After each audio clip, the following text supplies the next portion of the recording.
Koalicioni i organizatave vendore për vëzhgimin e zgjedhjeve Demokracia në veprim vlerëson se këto zgjedhje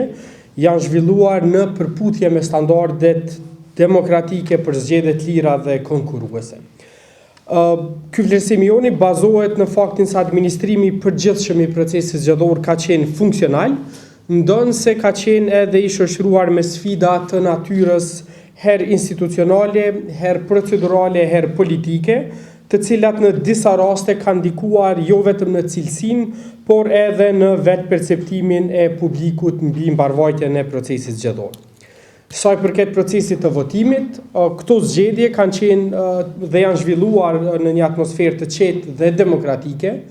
pa asnjë incident serioz i cili do të mund ta cënonte integritetin e zgjedhjeve apo do ta minonte besimin e publikut në rezultatin zgjedhor. Dalja e votuesve ka qenë relativisht e lartë, ndonse shumica e parregullsive të evidentuara nga ana e vëzhguesve të DNV-s kanë qenë të karakterit procedural, pa ndikim të drejtë për drejtë në rezultatin e përgjithshëm të procesit. Sa i përket procesit vendimarrës të trupave menaxhuese zgjedhore, me fokus të veçantë tek Komisioni Qendror i Zgjedhjeve, fryma e punës në këtë institucion ka qenë kryesisht transparente, llogaridhënëse dhe në një masë konsensuale.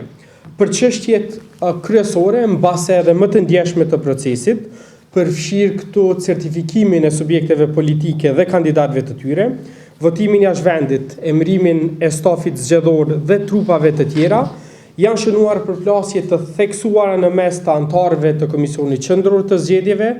kryesisht të cilat kanë ardhur nga përfaqësuesit e partisë në pushtet në këtë institucion. Kjo ka bërë që puna e Komisionit Qendror të Zgjedhjeve të jetë e një niveli të politizimit si gati asnjëherë më parë, që normalisht ka pasur ndikim negativ në vlerësimin e përgjithshëm mbi punën e KQZ-s.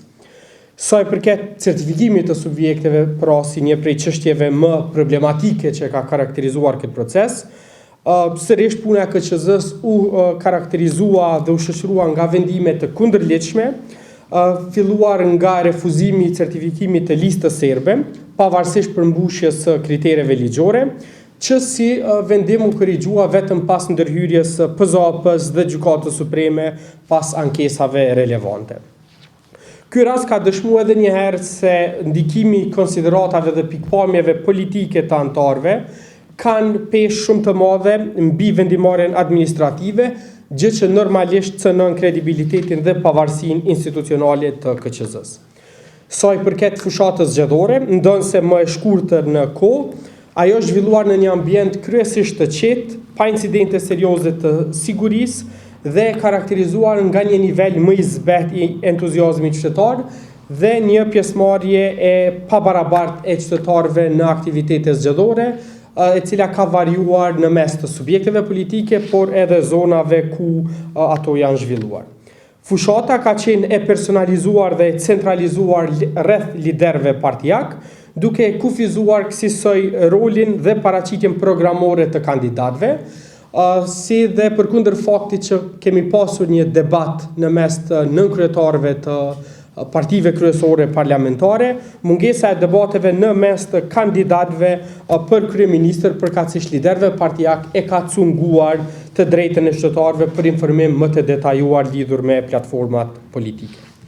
Sa i përket diskursit politik, kjo ka qenë një fushatë e cila është zhvilluar në parametra më të qetë e më të maturuar se sa në zgjedhjet e nënshkurtit. Kjo ka reflektuar normalisht në një gjuhë më të zbutur, që pastaj përpasoj ka ndikuar edhe në një numër të ulët të ankesave dhe të gjobave të shqiptuara nga ana e PZAP-s sa i përket shkeljeve në veçanti me gjuhën e urrëtijes. Sa i përket periudhës së fushatës, vlen të përmendet që edhe kjo fushatë është karakterizuar nga vendime të cilat përbëjnë shkelje ligjore sa i përket garës së barabartë zgjedhore dhe mos shfrytëzimit të resurseve publike, ku normalisht theksohet vendimi i qeverisë pak ditë para ditës së zgjedhjeve për ndarjen e 100 eurove për fëmijët dhe për pensionistët, që ka pasur ndikim në garën zgjedhore duke krijuar një garë të pabarabartë së pari, por së dyti duke i dhënë avantazh partisë në pushtet krahasuar me partitë e tjera cilat nuk e kishin një mundësi të tillë. Sa i përket votimit jashtë vendit, që normalisht është prej segmenteve më të ndjeshme të procesit zgjedhor, edhe në këto 2 apo 3 muajt e fundit, çështja e votimit jashtë vendit ka qenë ndër çështjet më të diskutuara dhe më polarizuese edhe në kuadër të vendimarrjes së KQZ-s. Së pari sa i përket mënyrës së votimit dhe të dërgimit të fletvotimeve për votuesit jashtë vendit, gjë që përkundër hezitimeve rezulton se ka pasur një nivel mbi 99% të dërgimit dhe të pranimit të zarfeve dhe dërgesave postare tek votuesit jashtë vendit që kanë zgjedhur të votojnë me postë. Normalisht në kuadër të votimit fizik në përfaqësi diplomatike të Kosovës, interesimi i votuesve ka qenë edhe në këtë zgjedhje i lartë, veçanërisht në disa prej shteteve ku ka edhe përqendrim më të madh të votuesve jashtë vendit në kuadër të kësaj forme, ku dalja mesatare pra është mbi 84%. Sa i përket listës së votuesve, e njëjta vjen të mbetet pra një çështje problematike strukturore, edhe pse KQZ ka ndërmarrë hapa për pastrimin e saj, fakti që lista e votuesve vjen të ketë mbi 2 milion votues, pra gati 500.000 më shumë se sa që ka banor rezident në bazë të gjetjeve nga matjet e fundit të popullsisë që janë bërë vitin e kaluar, tregon për nevojën për intervenime më afatgjate në këtë drejtim. Sa i përket ditës së zgjedhjeve dhe operacioneve të më tutjeshme nga ana e Komisionit Qendror të Zgjedhjeve, normalisht siç keni pasur mundësinë edhe gjatë ditëve të kaluara, demokracia në veprim vlerëson se dita e zgjedhjeve ka qenë e rregullt, e karakterizuar nga parregullësitë apo sfidat e mëposhme. Së pari, sa i përket identifikimit të votuesve me dokumente të pavlefshme apo me afat të skaduar, vëzhguesit e DNV-s kanë raportuar se ky fenomen, e sidomos ai identifikimit të votuesve me dokumente me afat të skaduar, ka qenë i raportuar në të paktën 1/3 e vendvotimeve përkundër ndalesës ligjore,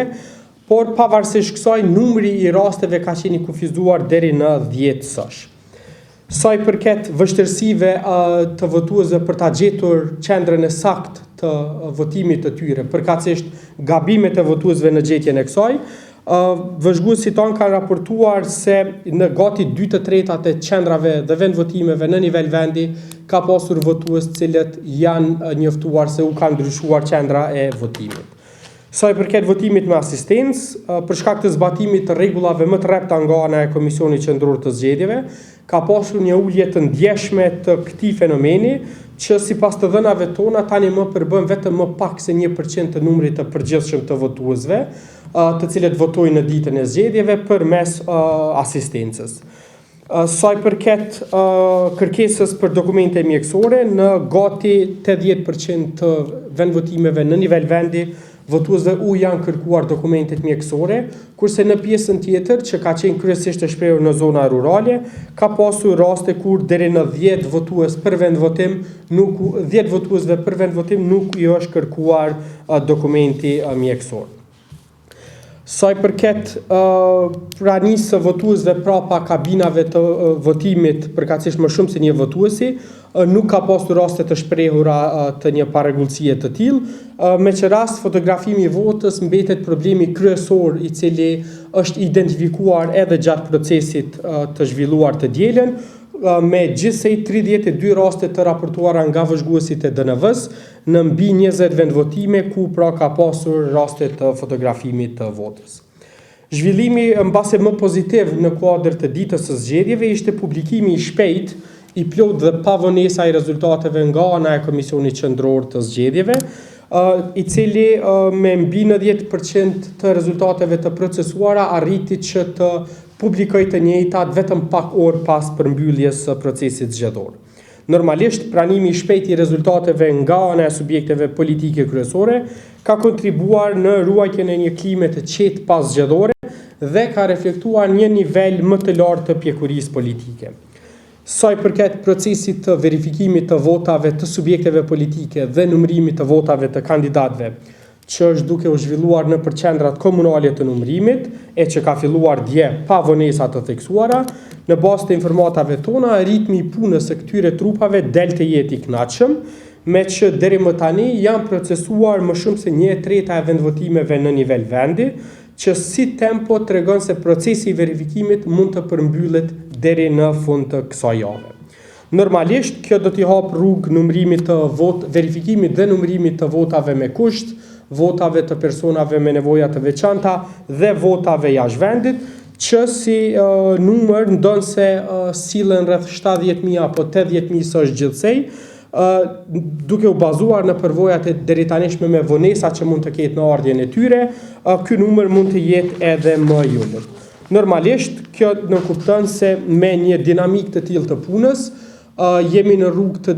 drejtë të duhur që KQZ-ja të arrijë të administrojë procesin e numërimit të gjitha votave brenda një afati që mund të jetë më i shkurtër se sa proceseve të kaluara, pra më pak se 30 ditë, që në kupton se deri në mesin apo fundin e muajit të ardhshëm, muajit janar, edhe mund t'i kemi rezultatet përfundimtare të shpallura nga ky institucion, normalisht duke pasur parasysh që kjo do të varet edhe nga numri i ankesave që do të kenë subjektet politike dhe kandidatët e tyre. Ndonë se çështja shkon pakës përtej mandatit të demokracisë në veprim, besoj që me një dinamik të tillë të punës dhe që bazuar në përvojat paraprake KQZ-s janë dashur afërsisht një muaj për t'i certifikuar rezultatet, fakti që KQZ-ja tashmë ka arritur që t'i përpunoj më shumë se 1/3 e vendvotimeve, besoj që e vendos KQZ në rrugë të duhur që deri afërsisht në pjesën e fundit të muajit janar të certifikohen rezultatet dhe që normalisht sipas aktgjykimit të gjykatës kushtetuese, kjo do të mund të ndikojë që seanca konstituive të thirrët sa më parë që të jetë e mundur, duke ditur pra që sidomos për të njëjtën në bazë të paktën rezultateve të deri tanishme, ekziston një aritmetik që mundson formimin e shpejtë të institucioneve, të paktën atyre për cilat kërkohen të paktën 61 vota, në këtë rast sidomos konstituimit të kuvendit, brenda një periudhe optimale kohore, por që vlen të përmendet që edhe në raport me këto çështje ka ende çështje të cilat kanë mbetur të hapura sa i përket konstituimit, veçanërisht në raport me një ankesë që është ende në trajtim nga ana e gjykatës kushtetuese, dhe një verdikt mbi të cilin mund të ketë pastaj ndikim edhe në kohëzgjatjen. Por përgjithsisht bazuar në dinamikën dhe rezultatin zgjedhor, pres dhe në fakt kërkoj nga subjektet politike që në dinamikë sa më të shpejtë ta përmbyllin ciklin e formimit të institucioneve, jo vetëm për shkak të vonesave që kemi pasur gjatë vitit kaluar, pa shkak se kanë pasur normalisht ndikim të madh, por edhe fakti që fillimi i muajit mars është afati i fundit kur Kosova duhet ta zgjedhë presidentin apo presidenten e re, përndryshe vendi do të shkojë sërish drejt një cikli të zgjedhjeve të jashtëzakonshme, pavarësisht sa do të zgjidhen institucione tjera apo jo. Prandaj nevoja për formimin sa më të shpejtë të institucioneve është urgjente e imediate, prandaj duat besoj që partitë do të cilën me një nivel më të lartë të përgjegjësisë dhe do t'i përmbushin vullnetin qytetar në plotësi që është dhënë pra më 28 dhjetor.